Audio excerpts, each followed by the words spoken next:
Halo sanak semua, kita jumpa lagi di channel Firdaus Abi. Channel ini akan menyampaikan informasi-informasi inspiratif untuk kita semua. Yuk, tetap di sini. Menulis adalah bekerja untuk keabadian.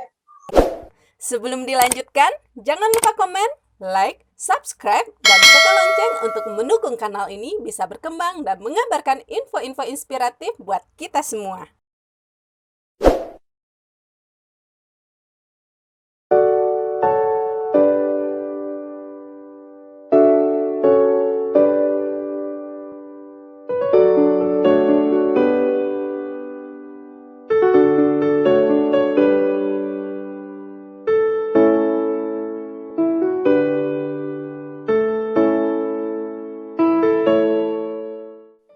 Kita beri nanti waktu Ananda semuanya untuk memaparkan apa yang telah Ananda tulis itu selama 10 menit.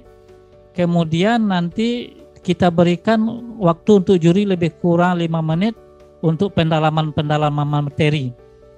Jadi maksimal nanti Ananda menyampaikan paparan 10 menit, 5 menit untuk menjawab pertanyaan-pertanyaan dari juri. Nah, yang hadir dalam room Zoom ini adalah hanya yang memberikan paparan. Sementara nanti yang 9 orang lagi, dia akan di-standby-kan menurut nomor urutnya masing-masing. Secara berurutan nanti dimasukkan oleh host ke dalam ruangan kita ini. Jadi masing-masing peserta itu mendapatkan jatah 15 menit lebih kurang. Nah, siapa-siapa yang menurut urutannya itu berdasarkan yang kita sampaikan hari ini.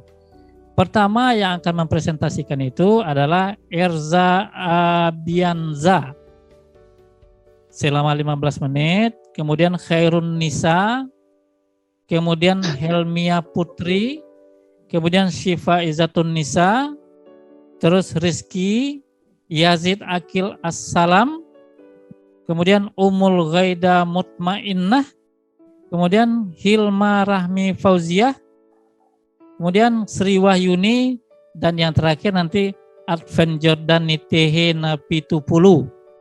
Secara berurutan lebih kurang 15 menit. Jadi untuk itu Ananda maksimalkan penampilan Ananda, jangan sampai terlalu stres, terlalu tegang, rileks saja menyampaikan itu, dan nanti pengumumannya kita sampaikan melalui kepala sekolah dan oke, tanpa memperpanjang basa-basi dan yang lain, kita mulai. Yang tinggal di ruangan ini hanya Erza Abianza. Oke, Erza Abianza sudah bisa mendengarkan suara? Siap, sudah Pak. Oke, kita beri waktu Erza Abianza presentasi selama 10 menit lebih kurang ya, maksimal ya. Oke, silakan Erza Abianza, silakan. Bismillahirrahmanirrahim. Assalamualaikum warahmatullahi wabarakatuh. Alhamdulillahirabbil alamin. Wassalatu wassalamu ala asrofil anbiya'i wal mursalin wa ala alihi wa sahbihi rasulillahi ajma'in. Amma ba'du. Puji syukur kehadirat Allah Subhanahu wa Ta'ala yang masih memberi kita kesehatan dan kesempatan sehingga kita bisa melaksanakan Zoom meeting pada hari ini dalam presentasi karya esai kepahlawanan dengan tema menumbuhkan nilai kepahlawanan di kalangan generasi muda. Salawat beserta salam tak lupa kita haturkan kepada baginda Rasulullah Nabi besar Muhammad sallallahu alaihi wasallam dengan mengucapkan Allahumma sholli ala Sayyidina Muhammad wa ala ali Sayyidina Muhammad. Terhormat Bapak Ibu Dewan Juri yang berbahagia, sebelumnya izinkan saya untuk berpantun, Pak, Bu. hari Minggu pergi jalan santai menuju pusat kota Kediri. Sebelum presentasi saya mulai, izinkan saya untuk memperkenalkan diri. Perkenalkan, nama saya Erza Abianza, siswa SMA Negeri 1 Timpe, Kabupaten Dharmasraya. Baik, pada hari ini saya akan mempresentasikan karya esai saya. Coba di share screen, Erza.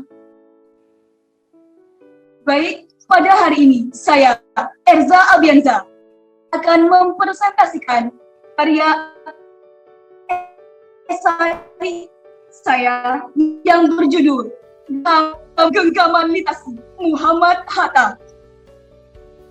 Dalam karya esai saya mengangkat permasalahan di mana arus globalisasi semakin kuat merambah di segala bidang kehidupan yang dirasakan oleh seluruh dunia. Teknologi, informasi, dan komunikasi sebenarnya memiliki dampak positif yang sangat luar biasa apabila digunakan sesuai dengan ketentuan dan filter nilai-nilai religius. Akan tetapi, sebaliknya, juga dapat menjadi musuh bagi diri kita jika digunakan secara bebas tanpa terkendali. Dalam permasalahan ini diperkuat dengan bukti saya menyebarkan angket kepada 50 siswa SMA Negeri 1 Timpe yang menyatakan bahwa berdasarkan angket yang disebarkan pada 50 siswa SMA Negeri 1 Timpe secara random, rata-rata mereka menggunakan handphone sebanyak 15 orang selama 6 sampai 15 jam sehari. 3 orang selama 24 jam, 15 orang lagi selama 1 sampai 4 jam sehari. Rata-rata 30 orang menggunakan untuk sosial media seperti Facebook, WhatsApp, Instagram, TikTok, dan aplikasi game. Untuk proses belajar dan media sosial berjumlah 21 orang.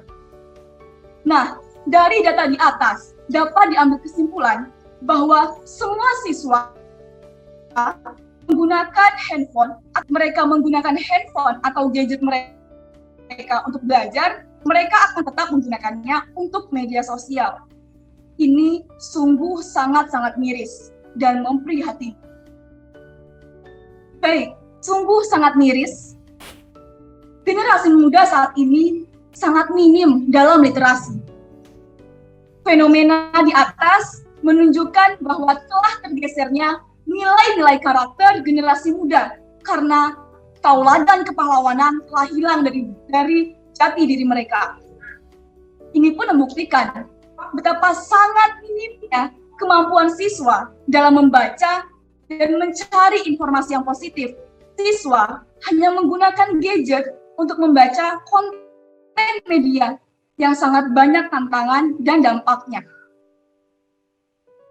Kebanyakan siswa sekarang malah asik mengomentari para artis di media Instagram, padahal itu sangat berdampak buruk kepada mereka. Hal ini pun menimbulkan idola pada generasi muda bukan lagi pahlawan nasional, tapi orang yang dianggap sebagai pahlawan bagi mereka adalah idola yang lahir dari media sosial dan media digital, atau yang kita sering sebut hero digital.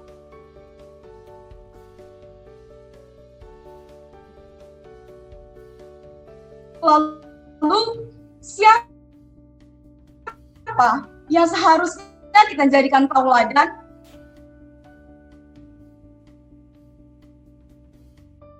Muhammad Hatta adalah tokoh bangsa penggerak literasi dan generasi muda saat ini. Generasi muda saat ini telah terperangkap dalam dunia maya yang telah memberikan dampak buruk kepekaan kritis terhadap lingkungan. Muhammad Hatta lahir di Bukit Tinggi tanggal 12 Agustus 1900 dengan latar belakang pedagang dari Garis Ibu dan Surau dari garis ayah. Keluarga Hatta sendiri pun adalah keluarga yang berlatar belakang surau di Batu Hampar. Riwayat pendidikan Hatta, ia bersekolah yaitu Sekolah Dasar Melayu Fort de Kock, Minangkabau pada tahun 1913 sampai dengan 1916. Lalu melanjutkan ke ELS Padang pada tahun 1916. Selanjutnya, ia melanjutkan pendidikan di Mulo pada tahun 1916 sampai dengan 1919. Lalu, ia melanjutkan di Sekolah Tinggi Dagang Prince Henry School, Batavia.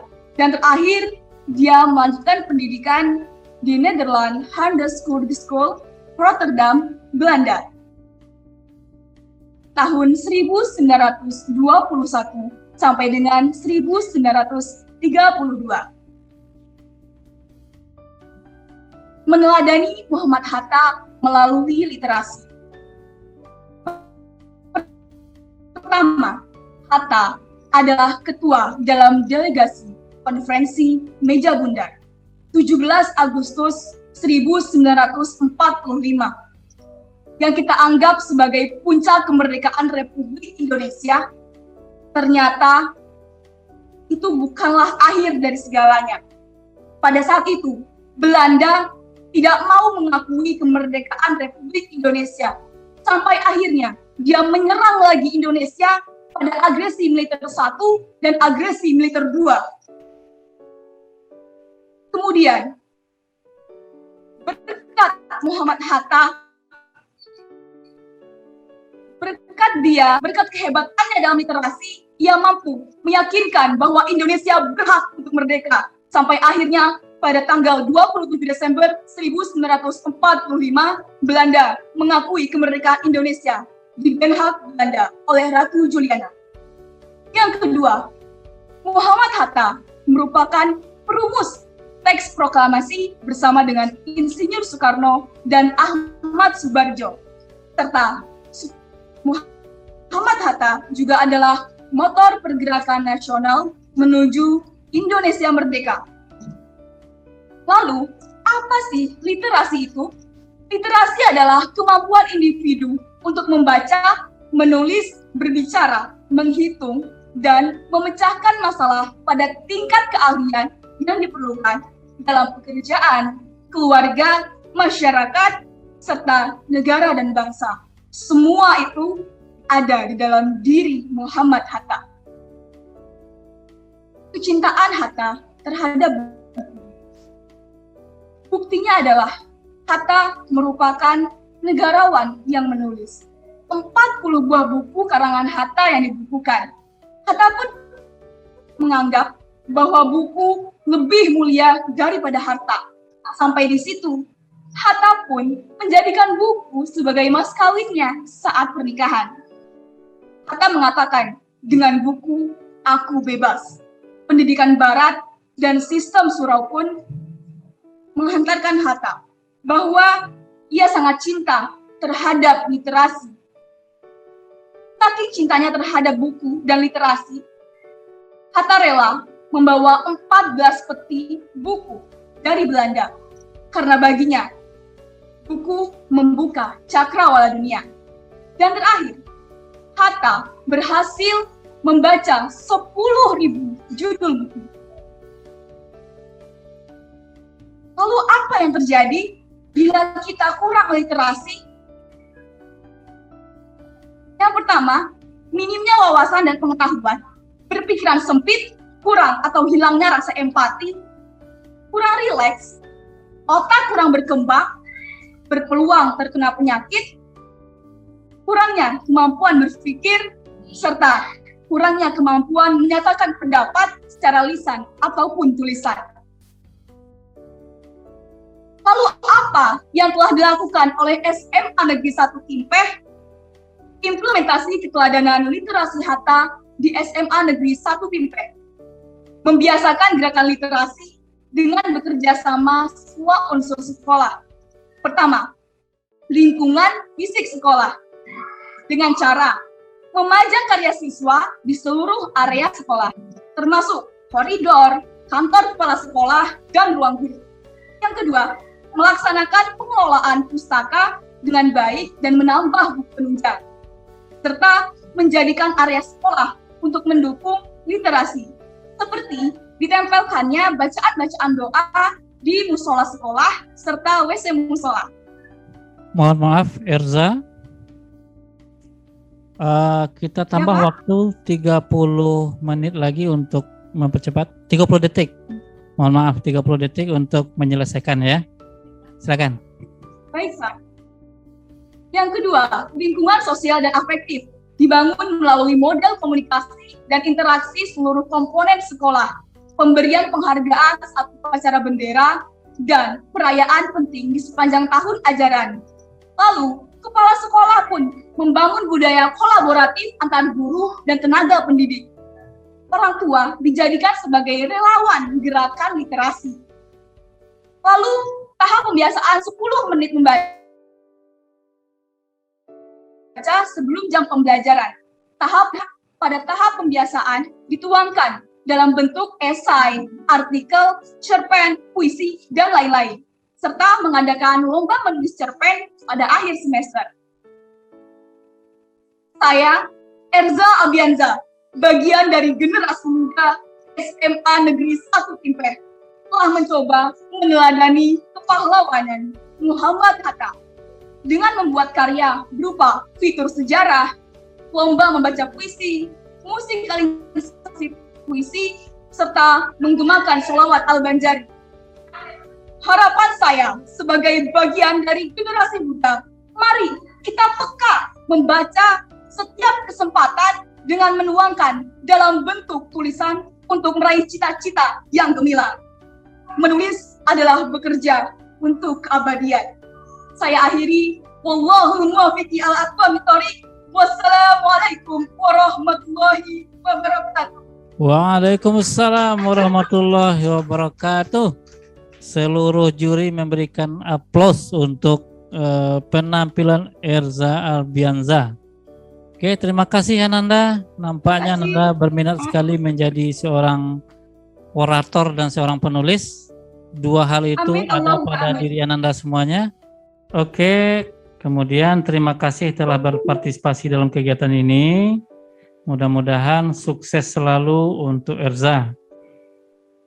Sampaikan salam kami kepada seluruh majelis guru yang ada di SMA 1 Timpeh.